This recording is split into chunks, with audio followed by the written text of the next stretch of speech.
It was a quiet evening in February 2015 when Emma Hartley sat by the window of her small Newcastle flat, sipping tea while her laptop hummed softly on the table. Outside, the city lights flickered against the damp pavement, a calm, ordinary night that felt unremarkable. She scrolled absent-mindedly through Facebook, half distracted by the flicker of messages and notifications, when a friend request appeared on her screen. Raj Kumar, mutual friends. 2. His profile photo showed a man in a British Army uniform, smiling confidently under a gray sky. Emma hesitated for a moment. 2 mutual friends. One was a former classmate she vaguely remembered. She clicked accept. That single click would change everything. At first, Raj seemed polite, even charming. He thanked her for accepting his request and mentioned that he had recently moved to the area. They chatted about trivial things, local cafes, the unpredictable weather, her work at a marketing firm, his experience in the military. He had an easy way of making conversation feel personal.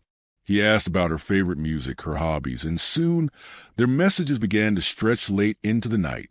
He called her M after only a few days. She laughed at first. No one had called her that since university, but she didn't mind. It felt familiar, almost comforting. Within a few weeks, they exchanged numbers. Texts turned into phone calls into late-night talks that stretched past midnight. Raj spoke about the loneliness of military life, the constant moving, the friends he'd lost. Emma, who had recently gone through a quiet breakup, found solace in his vulnerability. He was attentive, remembered details, asked about her mother, her colleagues, even her cat. By March, they met for coffee in a cozy corner cafe near Gray Street. Raj was taller than she'd expected, clean-shaven, dressed neatly in a black jacket and jeans. He brought her a single tulip wrapped in paper. You said tulips were your favorite, remember? She smiled, surprised that he remembered. Over coffee, they talked for hours. He made her laugh, really laugh, the kind that shakes away the small lonelinesses you don't admit to anyone. The next day, she received a message. Can't stop thinking about your smile. It was sweet, too sweet maybe, but she smiled anyway. That was how it began, a gentle rhythm of affection and attention that quickly became part of her daily life. By April, they were officially together. Raj insisted on driving her to work sometimes, brought lunch when she forgot hers, sent good morning texts before she even woke up. Her friends noticed how happy she looked. Even her mother, during their Sunday calls, commented that she sounded lighter. But behind that charm, small cracks were already forming. The first sign came one evening when Emma went out for drinks with her colleagues. Raj had texted her twice, then 3 times. When she didn't reply quickly, the messages changed tone. Are you okay? Why aren't you answering? Who are you with? When she finally replied, apologizing and saying she'd been chatting with co-workers, he answered with, I was just worried. You never know what kind of people are out there. The next morning, he sent flowers to her office, roses this time, not tulips, with a card that read, You mean the world to me. It was flattering, but something about the gesture felt heavy, as if it carried a message she didn't quite understand. Her colleague Sarah, noticing the bouquet, teased her gently. You've got yourself a romantic soldier, huh? Emma laughed. He's just a bit over the top sometimes. Sarah raised an eyebrow. Over the top can turn into too much, you know. Emma brushed it off. Raj was just intense, passionate, she thought. Maybe that was how love was supposed to feel. By May, that intensity deepened. He began calling more often, sometimes 3, for times a day. If she missed a call, she'd get a series of messages. Where are you? You said you'd be free. Why aren't you answering? When she told him gently that she needed some space during work hours, he apologized profusely. I'm sorry, Em. I just worry when I don't hear from you. I can't lose you. She forgave him. Again, he seemed sincere, almost fragile in his affection. Still, something gnawed at her. Once, While cooking dinner together, Raj picked up her phone without asking. A message from Sarah popped up, a meme about relationships. He stared at it too long before setting the phone down. "You two talk a lot," he said quietly. "She's my friend, Raj." "Of course we do." "Yeah, I know. You never talk about me with her, do you?" "What?" "No, of course not." "Good. I want what's between us to stay private." His tone was soft but unmistakably possessive. Emma nodded, trying to ease the tension, but later that night, she lay awake, staring at the ceiling. In June, the first argument happened. She had planned a weekend with old university friends in Leeds. When she mentioned it, Raj's face changed. "Without me?" he asked. "It's just a girls' trip. You'll survive 2 days without me." "You sure you want to go?" "You know how I get when I can't reach you." She laughed it off, but he didn't. The night before her trip, Raj appeared at her flat unannounced. He just wanted to say goodbye properly. He stayed until late, silent and moody. When she finally asked him what was wrong, he muttered something about not trusting her friends, how they might convince her she deserved someone else. When she returned 2 days later, she found a small package at her door, a silver bracelet engraved with her initials. No note, no card. She knew it was from him. That night, she messaged him. "Raj, you didn't have to buy this. I wanted to. It's a reminder that you're mine." The word mine lingered longer than it should have. By July, her mother noticed a change. During their weekly call, Emma sounded distant. "Everything okay, darling?" "Yeah, just busy." "Is it Raj? You sound tired." "No, Mum, I'm fine." But she wasn't fine. She had started to hide things, the constant checking in, the uneasy feeling when her phone buzzed. When she mentioned maybe spending a weekend apart to get some breathing room, Raj froze. "You're not leaving me, are you?" he said quietly. "No, I just think we need." "You're all I have, Em. Don't do this to me." His eyes filled with tears and guilt washed over her. Once again, she let him stay. In those early months, Emma still believed she could manage it, that his behavior came from love, not control. She didn't see how the boundaries were shifting, how her world was slowly narrowing around him. To friends, she smiled. To her mother, she lied. To herself, she said, "He just loves me too much." But deep down, something had already begun to fracture. Something she couldn't name yet, but soon would. And all of it had started with a single friend request. By August 2015, Emma's relationship had taken on a strange rhythm, one that oscillated between tenderness and tension. Raj could be the most attentive man she'd ever known, cooking her dinner, fixing things around her flat, sending good-night messages filled with hearts and promises. And then, without warning, he would turn cold, suspicious, even angry over the smallest things. The changes came like weather, sudden, unpredictable, impossible to prepare for. One night, after she didn't answer his call for half an hour, Raj showed up at her apartment uninvited. He claimed he'd been worried, that he thought something had happened. When she opened the door, half asleep and startled, he just stood there, eyes scanning her face, searching for guilt. "I knocked 3 times, he said. "Why didn't you answer?" "Raj, it's 1 a.m. I was asleep." "I called. You didn't pick up." "I was asleep," she repeated, her voice trembling slightly. "You never just sleep through my calls, Em." He said it softly, almost hurt, but something about it chilled her. She let him in because it was easier than arguing. That became a pattern. A few weeks later, while Emma was at work, Raj texted her a photo, a picture of her car parked outside her office. "Just making sure you got to work safe." Her stomach tightened. He lived across town. She typed a reply, then deleted it. At lunch, she confided in Sarah.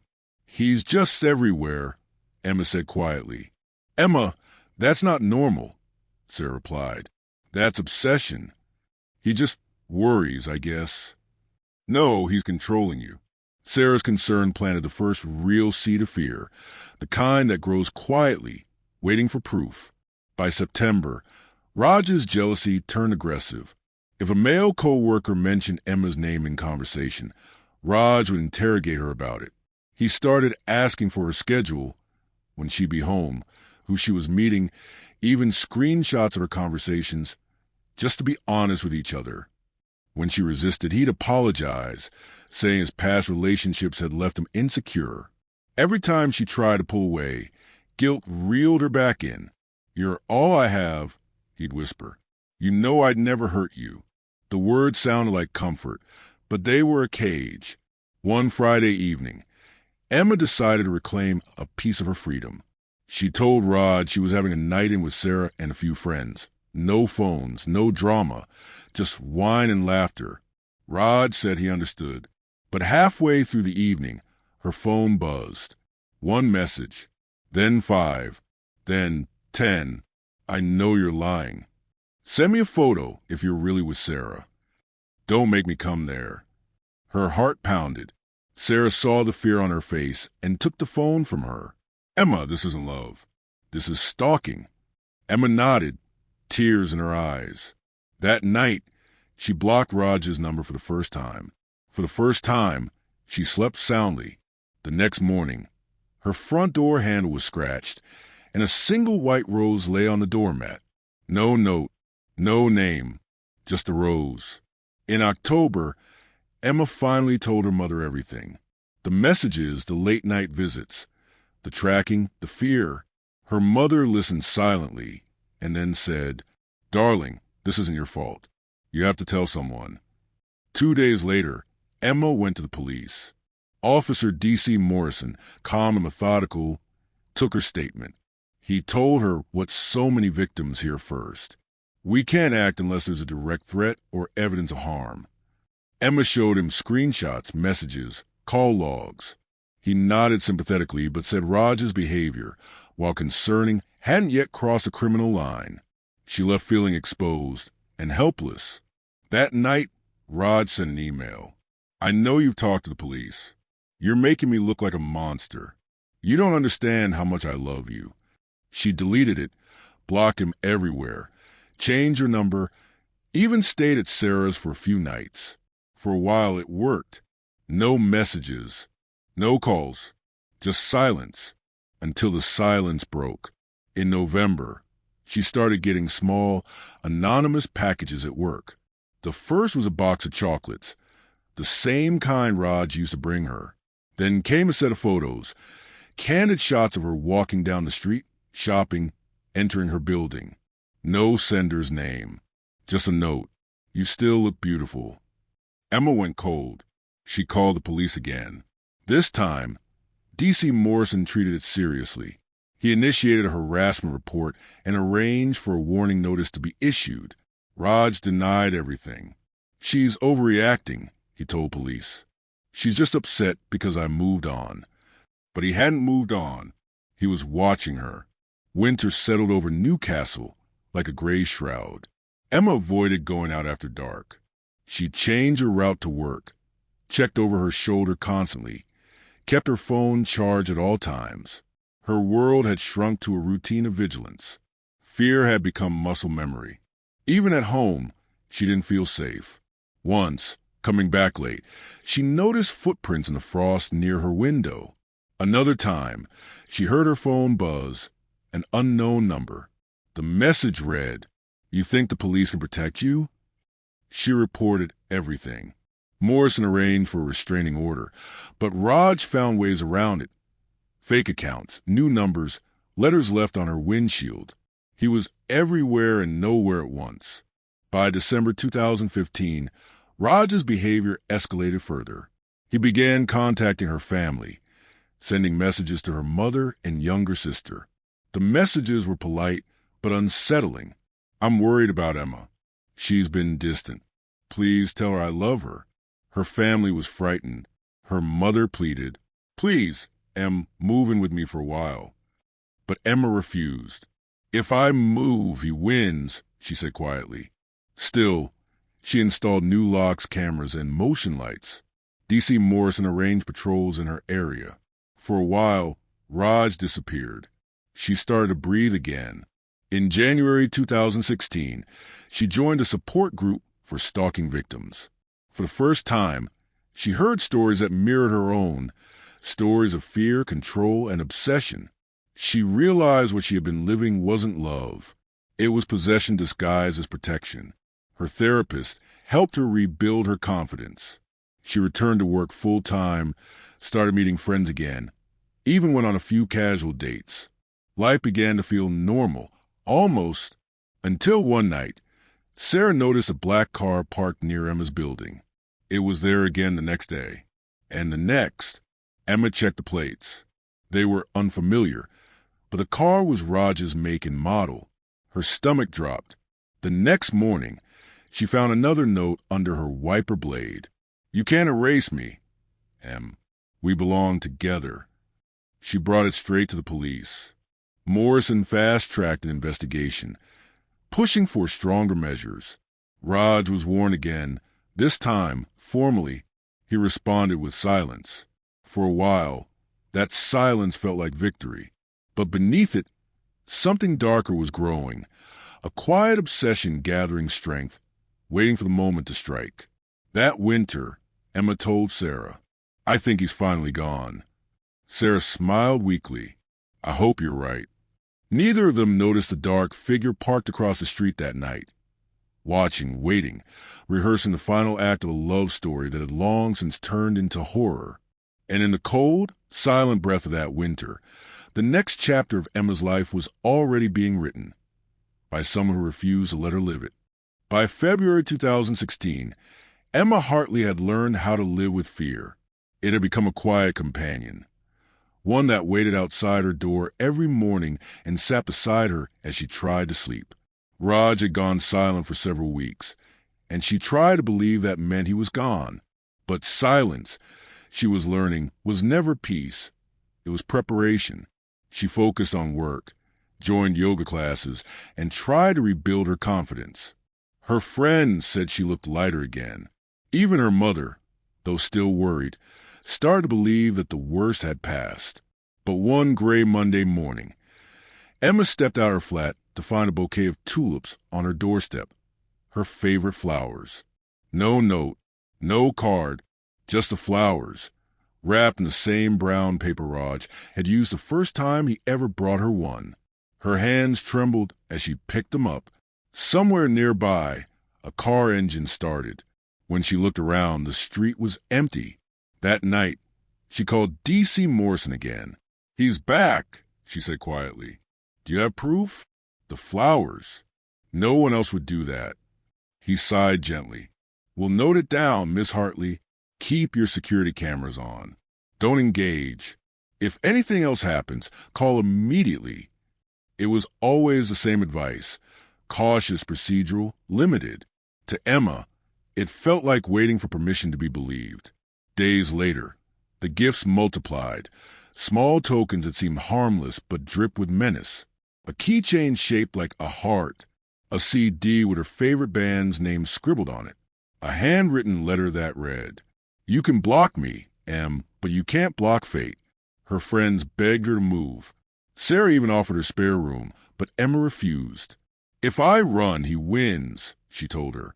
"No," Sarah said, shaking her head. "If you stay, he finds you." Emma smiled sadly. "He already has." By March, Raj's obsession turned strategic. He began contacting her colleagues through fake profiles, spreading rumors that she was unstable, that she had cheated on him, that she was a liar hiding from her guilt. Her manager pulled her aside one afternoon. "Emma, I don't want to pry, but there's a man calling here asking for you. Says he's your partner." "He's not," she said quickly. "We'll block the number," he replied. "And if it continues, we'll report it." She thanked him, but when she returned to her desk, her hand shook so badly she could barely type.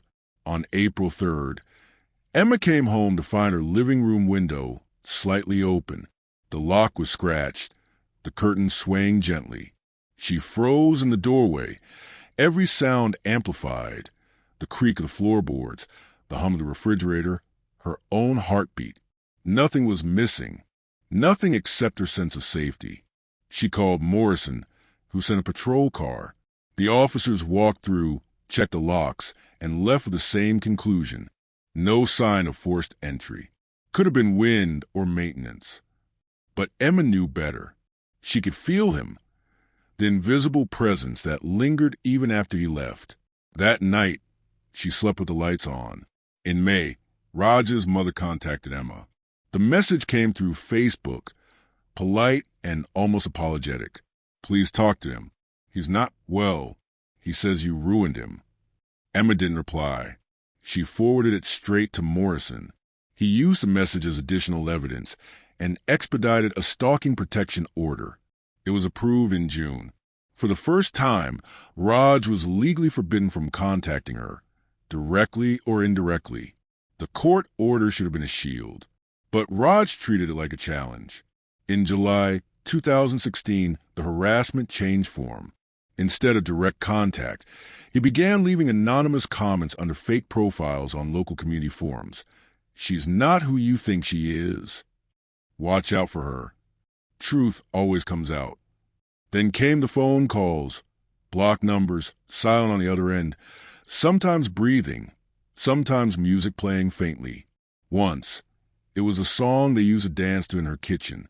Emma reported everything. Morrison added it to the file. Still, Raj remained one step ahead, operating just outside the boundaries of law. Enough to terrify, not enough to jail. By August, Emma had stopped going out after sunset. She kept her curtains drawn, avoided social media, and moved her car to a different street each night. Her world was shrinking again, every day a little smaller. That month, she met David, a soft-spoken colleague from her office's design department. He was kind, respectful, and most importantly, gentle. With him, she laughed again. For a while, she felt something close to normal. When Raj found out, the quiet broke. The first sign came on September 2nd. A plain envelope slid under her door. No stamp, no handwriting, just a printed message inside. He doesn't love you like I do. A few days later, her car was scratched. The word liar etched across the driver's door. The next day, David's car was vandalized too. Emma called the police in tears. Morrison promised immediate action. He arranged surveillance on Raj's address, but Raj had already disappeared. Left his flat, deleted his social media, vanished. That silence again. Only this time, it didn't feel like retreat. It felt like planning. By late September, Emma had become hyper-aware of everything. Footsteps behind her, headlights that lingered too long, shadows that didn't move. Sarah started driving her home after work. David stayed over more often. You can't keep living like this, David told her one night. What else can I do? Leave. Start over. Move somewhere new. I shouldn't have to run, she whispered. But even as she said it, she packed an emergency bag just in case. On October 3rd, Emma came home to find her back door slightly ajar. Inside, nothing was stolen, but her picture frame was gone. The one photo of her and Raj that she had hidden at the bottom of a drawer. He had been there. Again. The next morning, Morrison filed for an emergency arrest warrant, but Raj was still missing. Emma changed her locks again, installed additional cameras, and begged the police for temporary protection. They promised patrols in her neighborhood. She slept only in short bursts, waking at every noise. Even the wind sounded like footsteps. A week later, she told Sarah, I can feel him, you know, even when he's not here. It's like he's in the walls. Sarah tried to comfort her, but she could see the fear had settled deep, a permanent tenant in Emma's eyes. The stalking had changed her. The bright, laughing woman from a year ago was now a shadow, cautious, quiet, haunted. But Emma was also angry. She refused to be broken. On October 10th, she went to the police station one last time. I'm not here to report, she told Morrison. I'm here to demand protection. Her voice was calm but resolute. Morrison assured her they were doing everything possible. That night, she went home and finally slept. She didn't know it would be the last time she would ever feel safe. The following day, David came over after work. They cooked dinner together, laughed about old films, and talked about planning a trip somewhere warm, somewhere far. For the first time in months, Emma said she felt hopeful. They kissed goodnight at her door around 11 p.m. At 2:14 a.m., her neighbor heard glass shatter, then a scream, then silence. The next morning, police tape stretched across the entrance to her flat. Inside, officers moved quietly through the scene. Broken glass, scattered furniture, a trail leading to the kitchen. Emma lay motionless near the table. The tulip vase shattered beside her. Raj was found hours later, sitting in his car 2 streets away, hands stained red, expression blank.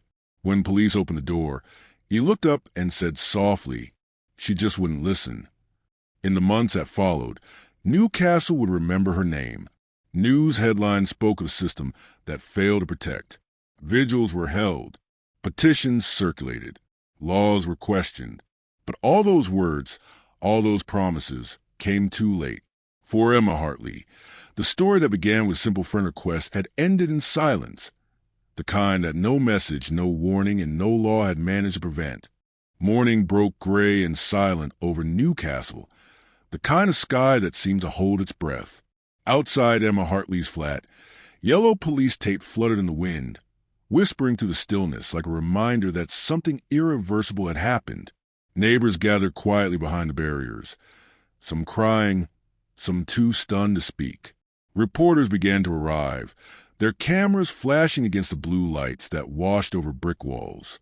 Inside, detectives moved carefully, photographing every trace. The overturned chair, the broken glass, the tulips scattered across the floor. Each petal told a story of love turned to obsession, devotion turned to destruction.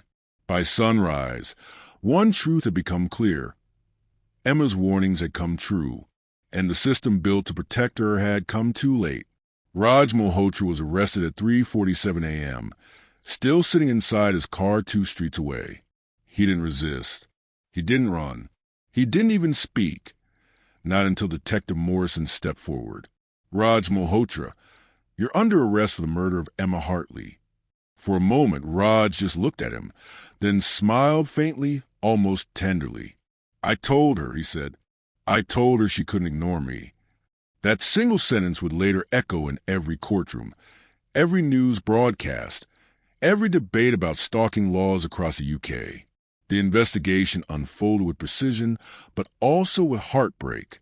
When officers accessed Emma's phone, they found over 240 messages from blocked numbers, dozens of anonymous emails, and evidence of months of harassment that had blurred into her daily existence. Her diary, recovered from her bedside drawer, contained chilling entries. He's outside again. I can feel it. Police say they'll act when there's proof. How much more proof do I need? If anything happens to me, it's him.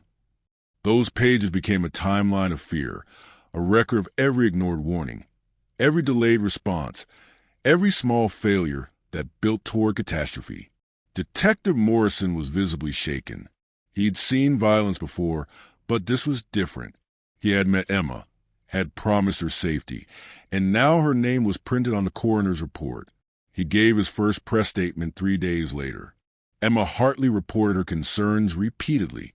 She did everything right. The system did not move fast enough. And for that, we must all take responsibility. His voice cracked on the last sentence. For a detective known for composure, it was the only moment he ever allowed himself to break. Raj's trial began in March 2017 at Newcastle Crown Court. The courtroom was packed. Reporters, victims, advocates, ordinary citizens who had followed every update since the murder. The prosecution painted a picture of obsession turned violent. A man unable to accept rejection, whose possessiveness evolved into control, then fixation, then rage. His defense team argued diminished responsibility, claiming emotional instability.